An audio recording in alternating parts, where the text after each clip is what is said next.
Good morning, sir. Good morning, sir. Good morning. It's great to be here. Talking about Gyrix, it is one of the leading web solution providers across the globe. So I would like you to share something about Gyrix. What is it all about? Gyrix is a web services company based out of Indore in India. We started 4 years back and we cater to clients across the globe. Our major presence is in Australia, Europe and the US. We work with multiple technologies. We were focusing on web services first, but now we have diversified into mobile and other technologies also. Our clients have been startups, they are individuals also, they are mid-sized companies also, and it was a really great experience working with such diverse kind of clients through the last 4 years.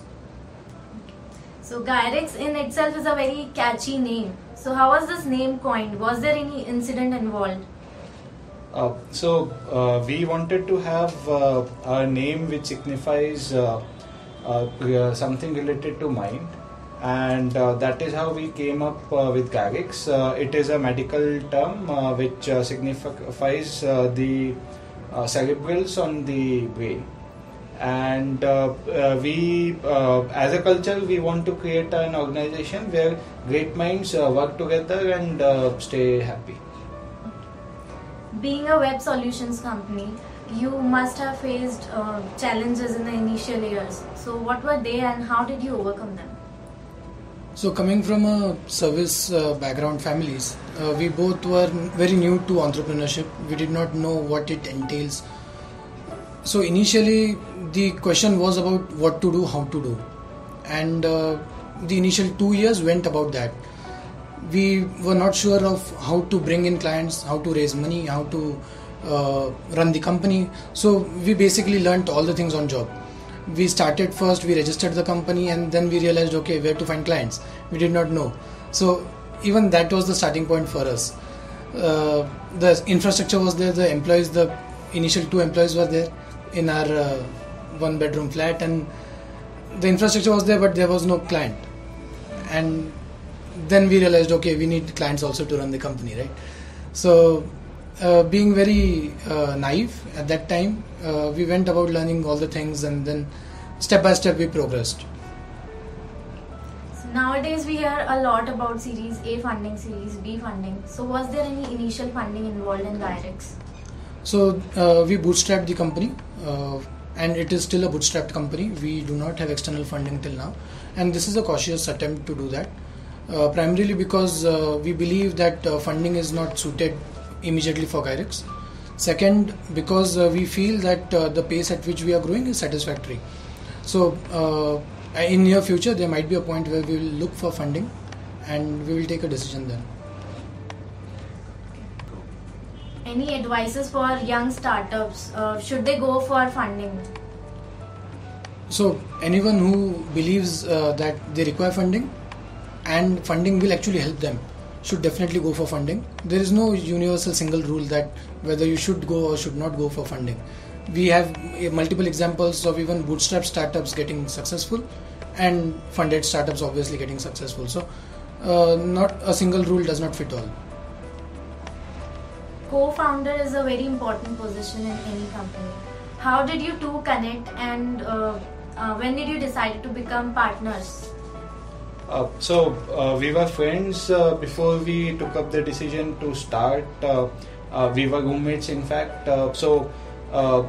Before being a partner in the business, we were partner in the flat, in our personal lives, and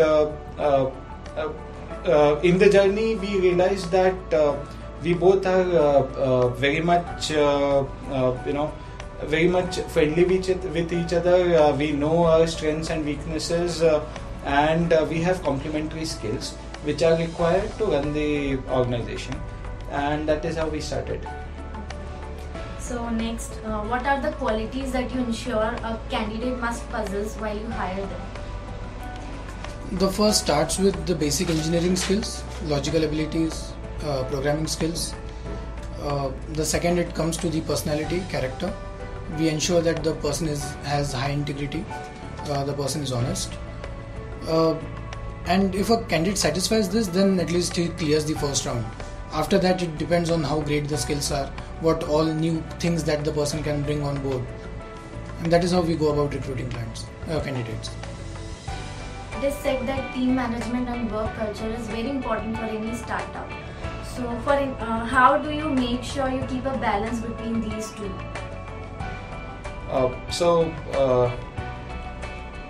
From the start only, we were pretty much sure that culture is of utmost importance to us.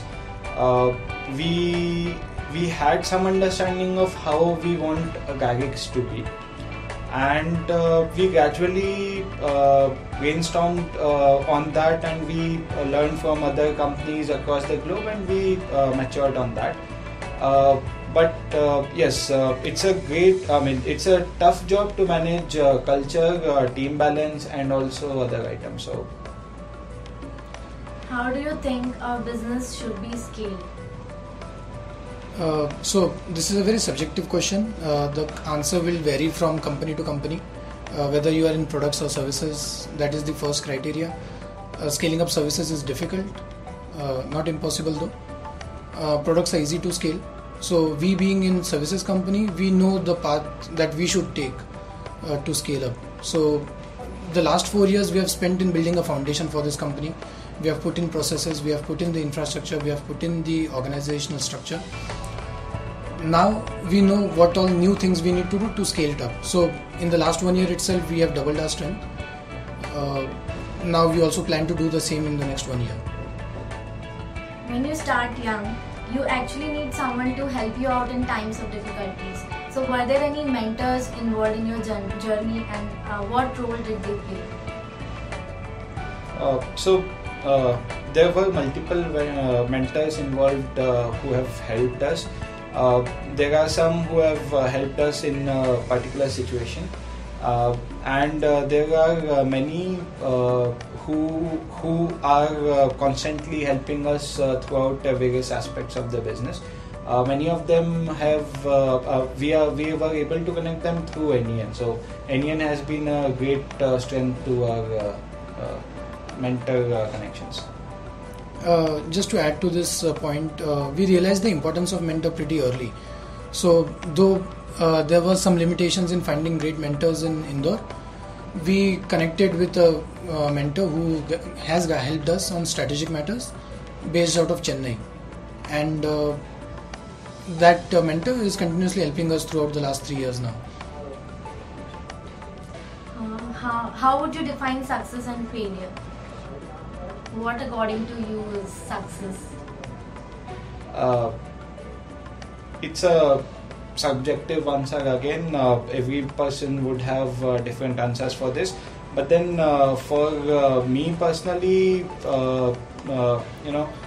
if the team is happy, the company is growing, and they are able to maintain a proper work-life balance, then that is a success for me. And we both agree here. Just to add to, we were very clear that for us, monetary success is not the only success. We know that we might not be equivalent to our peers in terms of financial returns that we have got from the company, but that does not define success for us, and that's why we are very content and happy with our decision. We believe that we have been successful in some aspects of business, especially culture, creating a team which can deliver. We may not have been successful in some other aspects like scaling up. There are some other companies who have grown more than us. So the parameters that matter to us, we believe we are successful there.